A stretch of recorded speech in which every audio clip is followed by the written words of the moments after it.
হয়তো কোনো একটা ঝোপঝাড় বা জঙ্গলের মতো হবে। পরে যখন জিনিসটা ভালো করে খেয়াল করলাম ভিতর দিকে, যে অনেকটা তাঁবুর মতো করা হয়েছে চতুর্দিকে গাছ রোপণ করে। জিনিসটা খুব ইন্টারেস্টিং এবং খুব ভালো লাগলো। কারণটা হচ্ছে কি, কারণ এটা আমি আর কখনো কোথাও দেখি নাই।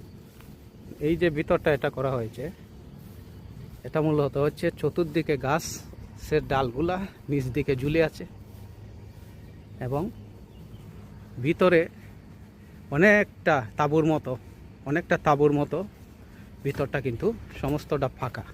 দেখেন, সমস্তটা ফাঁকা। এই জিনিসটা আসলে খুব ইন্টারেস্টিং, যে প্রকৃতি দিয়েও যে কত কিছু বা কত সুন্দর ইচ্ছা শক্তি থাকলে করা যায়, এটাই হচ্ছে এটার বাস্তব প্রমাণ।